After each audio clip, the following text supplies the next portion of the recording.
Hello everyone. I welcome you all to the DBMCI channel.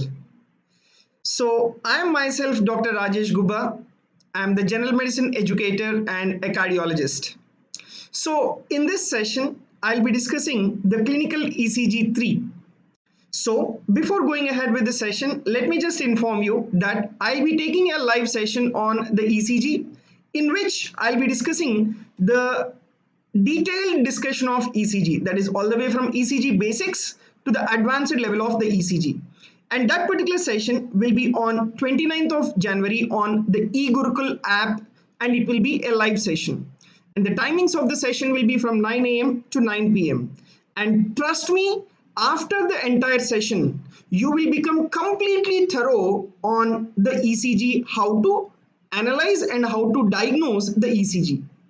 So this particular session will be useful for third and fourth MBBS students, interns, post-interns, postgraduates, and as well as junior and senior registrars. Having said this, let me discuss the clinical ECG of today. So I have a ECG of a patient with a 40-year-old male who presented with a 60-minute history of the central chest pain. And ECG suggested the anterior wall MI. Patient was thrombolized with streptokinase. After 1 hour of thrombolysis, the cardiac monitor showed rhythm abnormality, for which the 12-lead ECG was taken, and the ECG is as follows. Now, what is the diagnosis of this particular ECG? The options are ventricular tachycardia, ventricular fibrillation, AIVR, which is nothing but accelerated idioventricular rhythm, and complete heart block. Let me tell you, all the options which have been given to you are the expected complications in a patient with myocardial infarction. So seeing the rhythm abnormality in a patient who has been thrombolized, right, or seeing the rhythm abnormality in a patient with MI, that is very alarming situation, right? And you have to handle the patient very carefully, otherwise you will be losing the patient. But at the same time, you should be able to diagnose that rhythm abnormality, whatever you're seeing. So now this is the ECG. So you should be able to identify what is the rhythm abnormality and what we have to do this particular patient. So that is the next challenging step for you. What you will do for this patient, and you are the registrar in the ICU, right? And the concerned cardiologist is away from the patient doing some procedure in the cath lab for the other patient, and you have to handle this scenario. What will you do now? So you should be able to diagnose what is this rhythm abnormality. So what is this particular rhythm abnormality? This rhythm abnormality is accelerated idioventricular rhythm. Now, first of all, let me tell you like how to identify the accelerated idioventricular rhythm. So first and foremost, in patients with accelerated idioventricular rhythm, the ventricular complexes, if you see, you have a broad QRS complex. So the QRS complexes will be more than 120 milliseconds duration. That is one important abnormality. And the second important abnormality is you have no P wave, right? P wave is absent. And followed by that, if you take the ventricular rate, it will be in a range of 100 to 120 per minute. Right, the ventricular rate will be in a rate of 100 to 120 per minute. These three are the important changes of accelerated idioventricular rhythm.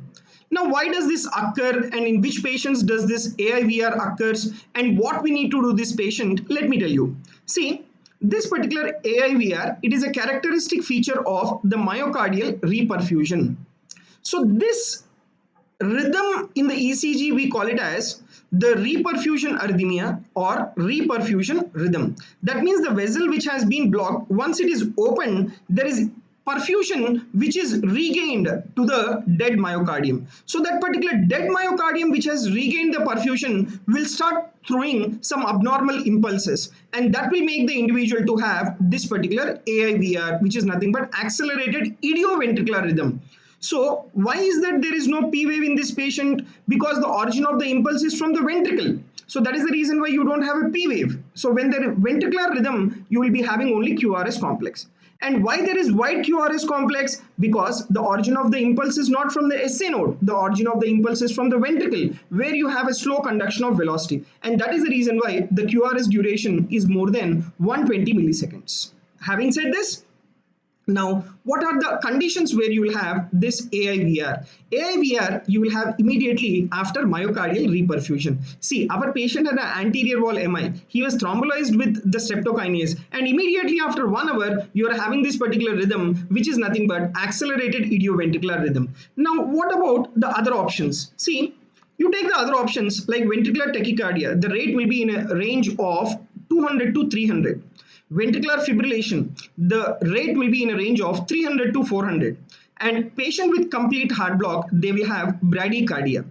So your A, B and D are ruled out by their rate, whereas AIVR is taken into consideration because it is a reperfusion rhythm which occurs immediately after the thrombolizing the patient, right? And what are the other conditions where you can have this AIVR? Can be seen in patients with dilated cardiomyopathy, ischemic cardiomyopathy, myocarditis, and as well as rheumatic or congenital heart disease. So these are all the conditions where you can have this particular reperfusion rhythm or AIVR, which is nothing but accelerated idioventricular rhythm. Now, so you are the attending doctor to this concerned patient. What will you do now? Right? So what you have to do in this patient is, please don't get panicked by seeing the AIVR rhythm. I'll repeat this point. Please don't get alarmed or please don't get panicked when you see this AIVR rhythm. No specific treatment is required for the AIVR. Until the individual is asymptomatic, you need not worry. Right, don't worry at all. So it is a self-remitting rhythm and it will be there only for a short period of time, right? So you need not worry at all. No treatment is required if the individual is hemodynamically stable. If the individual is hemodynamically unstable in any arrhythmias, what did I tell you? You have to do a DC cardioversion. Right, that's a different story. But our patient is hemodynamically stable, right, and no specific treatment is required. So that is what is the clinical ECG of the day, that is accelerated idioventricular rhythm. So having said this, I wish you a thank you and have a good day. And in order to learn these type of the abnormal ECGs, I'll be coming live on 29th to discuss the entire ECG from the basics to the advanced level. And let me assure you that you will become thorough and perfect after attending this particular session on the ECG. Thank you very much. See you in the next clinical ECG tomorrow.